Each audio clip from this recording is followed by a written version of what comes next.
Hello students, welcome to geography practical channel. আজকে আলোচনা করব একাদশ শ্রেণীর একটি প্র্যাকটিক্যালের বিষয় বহুরেখা লেখচিত্র নিয়ে। ভিডিওটি শুরু করার আগে বলবো, যারা এই পরিবারের সদস্য এখনও হওনি, এই পরিবারে নতুন, অবশ্যই চ্যানেলটিকে সাবস্ক্রাইব করে নিও এই রকম শিক্ষামূলক ভিডিও পেতে। আর ভিডিওটি প্রথম থেকে শেষ পর্যন্ত তোমরা স্কিপ না করে দেখলে বহুরেখা লেখচিত্র নিয়ে কোনো সমস্যাই কিন্তু আর থাকবে না। তো চলো শুরু করছি আজকের ক্লাস। দেখো, তোমাদের বলে রাখি বহুরেখা লেখচিত্র কাকে বলে। না, আমরা বলতে পারি যে রেখা লেখচিত্রে একাধিক অর্থাৎ একের অধিক, কেমন একের অধিক রেখার সাহায্যে একই ভিত্তিরেখার ওপর অনেকগুলি বিষয়ের মানকে একই স্কেলে অঙ্কন করে দেখাবো, তখন তাকে আমরা বহুরেখা লেখচিত্র বলবো। সহজ ভাষায় বলতে গেলে বলতে পারি, যখন আমরা যে তথ্য দেওয়া থাকবে সেই তথ্যের ওপর ভিত্তি করে একাধিক লাইনের সাহায্যে তাকে আমরা উপস্থাপিত করব কোনো পৃষ্ঠায় বা কোনো পেজে, তখনই তাকে আমরা বহুরেখা লেখচিত্র বা পলিগ্রাফ বলবো। ঠিক আছে, তো এবার আমি অঙ্কটা আগে লিখে নিই, তারপর আসছি তার সমাধান, এবং সবার শেষে আমি তোমাদের খুব সহজে ছবি করাটি দেখিয়ে দেবো। তাই তোমরা অবশ্যই ভিডিওটি স্কিপ না করে দেখতে থাকো, তাতে তোমরা অঙ্কটি করাও শিখবে এবং তার সাথে সাথে খুব সহজে ছবি করাও শিখে নেবে। তো অঙ্কটি আমি লিখে নিচ্ছি এখানে আমি যে অঙ্কটি করছি সেটি হচ্ছে পশ্চিমবঙ্গের দুটি জেলার 1911 থেকে 2001 পর্যন্ত জনসংখ্যা বৃদ্ধির গতি প্রকৃতি সম্পর্কিত একটি অঙ্ক। তো দেখো, অঙ্কটি আমি লিখে নিয়েছি। তোমাদের বলে রাখি, তোমাদের পরীক্ষার সময় প্রশ্নপত্রেও কিন্তু একটি অঙ্ক দেওয়া থাকবে। তোমাদের উত্তরপত্রে অঙ্কটি টোকার কোনো প্রয়োজন নেই, তোমরা শুধু সেই অঙ্কটির সমাধান করবে। তো চলো এবার আমরা দেখে নিই যে কিভাবে এর আমরা সমাধান করব। আমরা প্রথমেই লিখে নেব সমাধান। দেখো, এরপরে আমাদের একটি স্কেল ধরে নিতে হবে। তো আমরা লিখে নেব ধরি স্কেলে। বলে রাখি তোমাদের, এটিকে আমরা উচ্চতার স্কেলও ধরতে পারি অথবা আমরা উলম্ব স্কেলও ধরে নিতে পারি।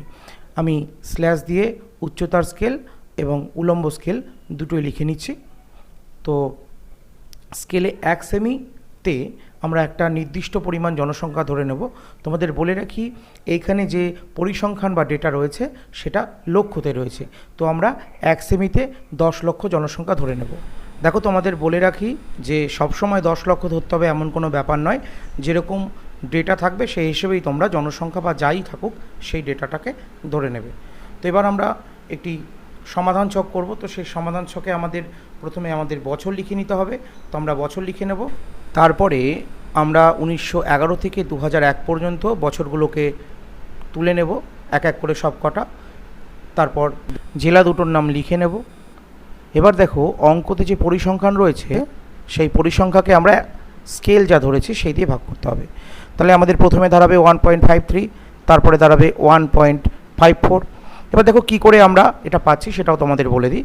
আমাদের পরিসংখ্যাটা একটু লিখে নিই। 1911তে আমাদের পরিসংখ্যা রয়েছে 15.34 লক্ষ, আর আমরা ধরেছি 1 সেমিতে 10 লক্ষ, তাই আমরা 10 দিয়ে ভাগ করছি। এবার দেখো, খুব সহজে বলে রাখি, একের পিছনে যেহেতু একটা শূন্য রয়েছে, দশমিকটা এক ঘর আগে চলে আসবে, অর্থাৎ 15.34টা হয়ে যাবে 1.534। ঠিক আছে, এই আমাদের বেরিয়ে গেল। এবার আমাদের সবটা দরকার নেই, আমাদের দরকার দশমিকের পরের দুটো সংখ্যা, তাই আমরা 53 সংখ্যাটা লিখে নেব। দেখো, আমরা 1.53 লিখে নিয়েছি, অনুরূপভাবে 1.54। এইভাবে আমাদের বাকি সব কটা পরিসংখ্যাকেই সমাধান করে সেই সমাধানটা এখানে লিখে দিতে হবে। তো আমাদের সমাধান যে ছক সেটাও কমপ্লিট হয়ে গেছে। এবার আমরা চলে আসবো ছবিতে। কিন্তু তার আগে একটা কথা বলে রাখি, এটাকে অনেক স্কুলে আবার ছকটিকে অন্যরকমভাবে করায়। তো তার একটি উদাহরণ তোমাদের সামনে এমনি দিয়ে দিচ্ছি যাতে তোমরা এটিও বুঝে নিতে পারো। তো দেখো, প্রথমে আমরা বছর লিখে নেব, তারপরে বর্ধমানের পরিসংখ্যাটা।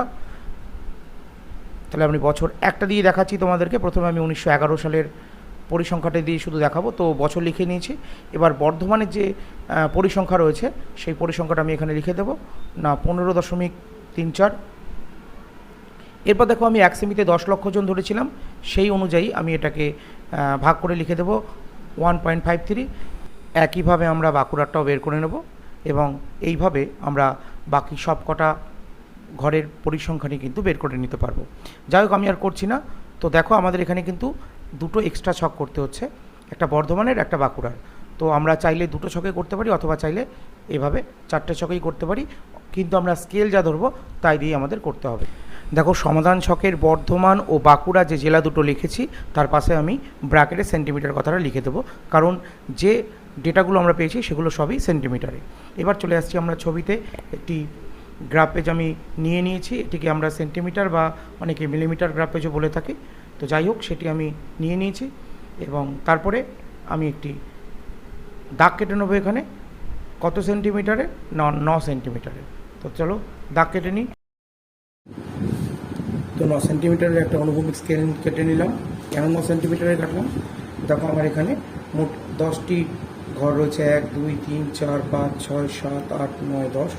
তো তার থেকে 1 সেন্টিমিটার কম নিয়ে আমি 9 সেন্টিমিটারের একটি দাগ কেটে নিলাম, যেটাকে আমি বলবো অনুভূমিক একটি দাগ কেটে নিলাম। এবার আমি যে সালগুলো আছে সেগুলো লিখে নিই।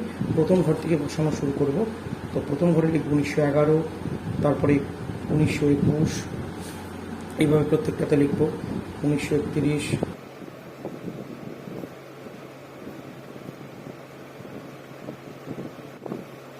দেখো 2001 পর্যন্ত হয়ে গেছে।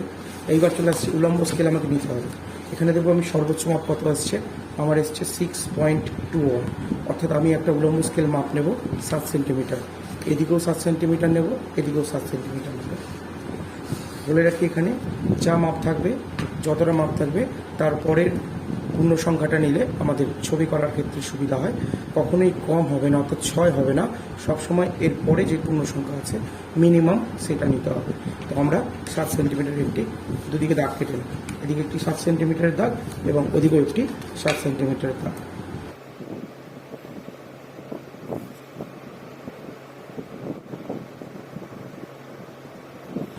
হয়ে গেছে।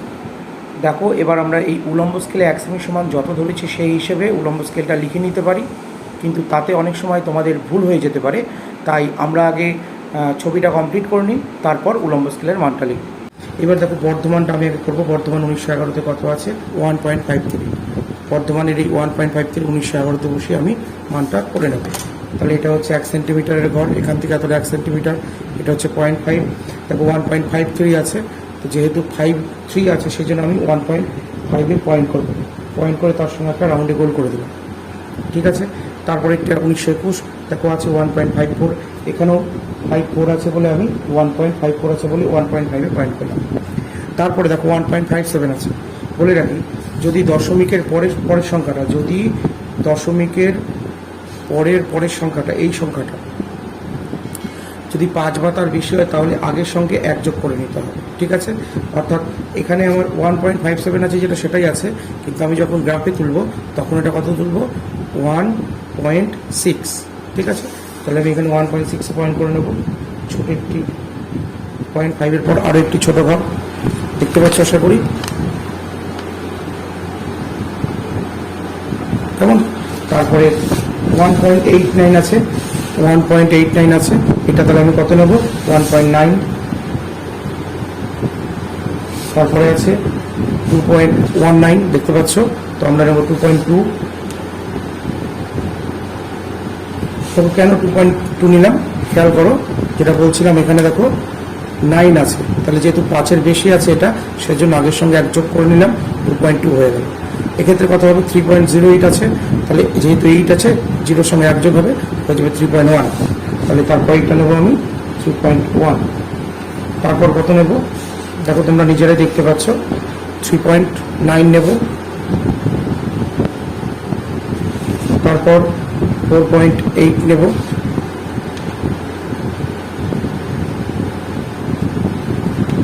তারপর 6.05 আছে, এটা আমি 6.1 নেব।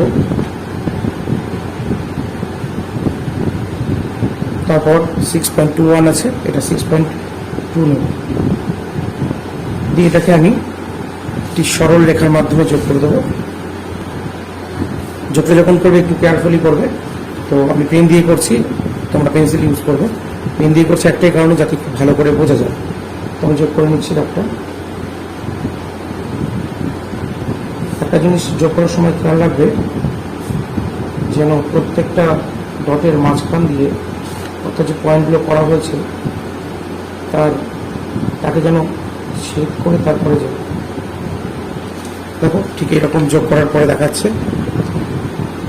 ঠিক আছে, চলো বর্ধমান হয়ে গেল। এইবার নেক্সট চলে আসবো আমি। নেক্সট রয়েছে বাঁকুড়া। প্রথমে কত আছে দেখো, দেখতে পাচ্ছ আশা করি 1.13। তো আমরা কত নেবো? 1.1। তারপরে দেখো এখানটা খেয়াল করো 0.85। এখানে 0.85 আছে মানে কিন্তু এখানে 0 অর্থাৎ 1 সেন্টিমিটারের কম। এটা অনেক সময় একটু কনফিউজ হয়ে যায় ছাত্রছাত্রীরা। তো 0.85 আছে অর্থাৎ 1 সেন্টিমিটারের কম। কিন্তু ছোট ছোট এই যে ছোট ছোট ঘর আছে, এই ছোট ছোট 8টা ঘর, ছোট ছোট 8টা ঘর, এবং তারপরে দেখো 5 আছে। তো আমি ছোট ছোট 9টা ঘর অর্থাৎ 1 সেন্টিমিটার এক ঘর আগে আমি 1 mm আগে একটু নিয়ে নেব, ঠিক এরকম জায়গায়। ঠিক আছে, তারপরে 1.12 অর্থাৎ 1.1 হবে এটা, 1.12 তাহলে 1.1। ঠিক আছে, দেখতে পেয়েছো। তারপর আছে 1.29 অর্থাৎ কত হবে এটা আশা করি জানো তোমরা, 1.3। গুড। তারপরে 1.31 অর্থাৎ এটাও হবে 1.3। তারপরে কত আছে 1.66, 1.66 মানে 1.7। এখন এটা ভাঁজ করে নিলাম যাতে দেখা যায় এবং করা যায়। তো 1961 আমি চলে এসেছি, 1.66 আছে মানে 1.7 নেব। 1971 2.03 আছে, 2.03 আছে তো 2 নেব। তারপরে 2.37 মানে 2.4 নেব। 2.80, 2.8 নেব। 2.95, 3 নেব। ঠিক আছে, এইবার আমাদের যোগ করতে হবে। খেয়াল রাখো আমরা প্রথমেরটা, এটা যেহেতু বহু রেখা লেখচিত্র করছি, একই রকম লাইন আমরা ব্যবহার করতে পারবো না। তো এটাকে আমরা পেন্সিল ব্যবহার করে যোগ করবো, অবশ্যই দুটোই। তো এখানে আমরা যখন ব্যবহার করবো পেন্সিল, তো এটাকে আমরা ডট ডট লাইনে যোগ করবো। এরকম যোগ করবো, দেখে নাও তোমরা, ঠিক যেরকম করছি সেরকমভাবে তোমরাও যোগ করবো।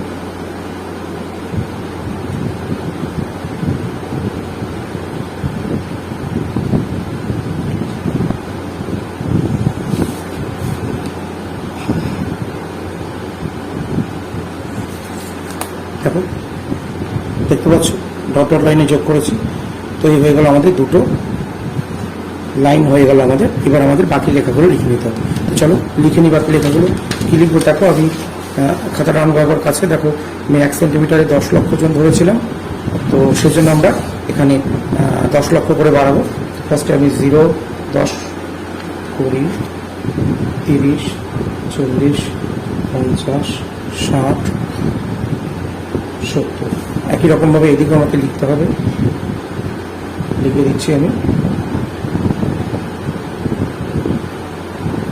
দেখো মাথায় রেখে জিরোটা যেন সবসময় স্টার্টিংয়ে থাকে, 0 থেকে স্টার্টিং কিন্তু করতেই হবে, 10 এটা ভুলে করে দিও। এইবার যেগুলো এগুলো সাল বা বছর, তো আমি এখানে বছর লিখে নেবো নিচে। বছর লিখে আমাকে স্কেলটাকে বসিয়ে দাগটা যাতে সোজা হয় স্কেলটাকে বসাতে হবে। তবে তোমরা চাইলে আমি হাতেও কাটতে পারো, যদি করে স্কেল দিয়ে আরও টেনে দেবো বছর। এগুলো দেখো আমার জনসংখ্যা কিসে আছে, লক্ষ্যতে, তাহলে আমি এখানে লিখে দেবো জনসংখ্যা।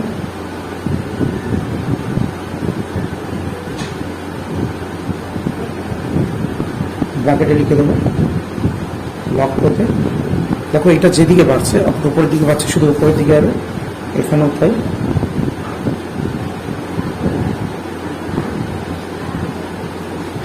এবার বলে রাখি, যদি কারোর স্কুলে দুদিকে অ্যারো দেয় তো তোমরা দুদিকে অ্যারো দেবে, একদিকে অ্যারো দিলে একদিকে অ্যারো দেবে। এইবার আমাকে দুটো স্কেল যে আমি ধরে নিয়েছি সেটা লিখে নিতে হবে। ফার্স্ট উলম্ব স্কেল লিখে নিচ্ছি, উলম্ব স্কেল। উলম্ব স্কেল আমরা এখানে ধরেও নিয়েছিলাম, প্রথমেই দেখতে পাচ্ছ। তো যেটা ধরেছিলাম সেটা লিখে দেবো। উলম্ব স্কেল 1 সেমিতে কত, 1 সেমিতে আমরা 10 লক্ষ জনসংখ্যা ধরেছিলাম। 1 সেমিতে 10 লক্ষ জনসংখ্যা।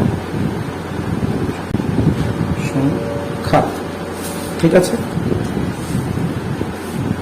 এবার আমরা অনুভূমিক স্কেলে চলে আসছি। দেখো প্রত্যেকটি 1 সেন্টিমিটার মাত্রা 10 বছর করে ব্যবধান।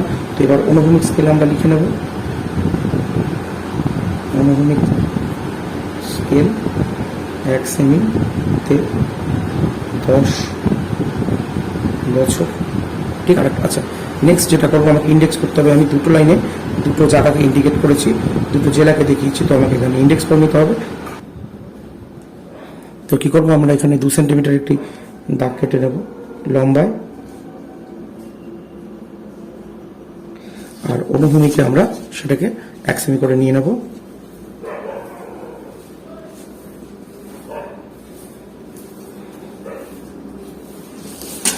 দেখো হয়ে গেল। এবার উপরে আমি ইন্ডেক্স কথাটা লিখে দেবো, INDEX ইন্ডেক্স। এবার দেখো আমি দুরকম লাইন ব্যবহার করেছি। তো বর্ধমানের জন্য একটা সিম্পলি লাইন ব্যবহার করেছি, এরকম লাইন টেনে এখানে আমাকে লিখতে হবে বর্ধমান।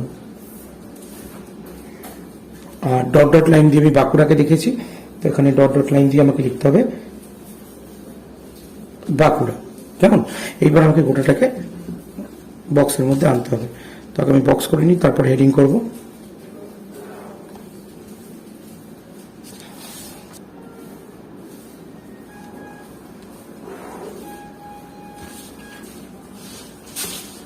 তো এই আপাতত বক্সটা আমার হয়ে গেছে, বাট হেডিংটা আমাকে লিখে দিতে হবে। তো চলো হেডিংটা লিখে নিই। যেহেতু বহুরেখা লেখচিত্র করেছি, ওপরে আমি লিখে দেবো বহুরেখা লেখচিত্র। এটা আমার মেন হেডিং হয়ে গেল। এইবার আমি যেই তথ্যের ভিত্তিতে করেছি সেই তথ্যের হেডিংটা আমাকে লিখতে হবে। কি লিখবো? না পশ্চিমবঙ্গের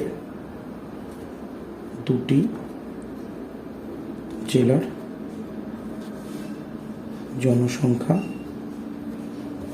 বৃদ্ধির গতিপথ। ঠিক আছে, ব্র্যাকেটে সালটা লিখে দেবে 1911 থেকে 2001। এই হয়ে গেল আমাদের কমপ্লিট ছবি। তো আজকের মতো এটুকুই। যদি ভিডিওটি ভালো লেগে থাকে, তোমরা এর থেকে উপকৃত হয়ে থাকো, তাহলে অবশ্যই ভিডিওটি বন্ধুদের মধ্যে শেয়ার করো। আর যদি চ্যানেলে নতুন হও, অবশ্যই চ্যানেলটিকে সাবস্ক্রাইব করে নিও। ভালো থেকো, সুস্থ থেকো, দেখা হবে পরবর্তী ভিডিওতে।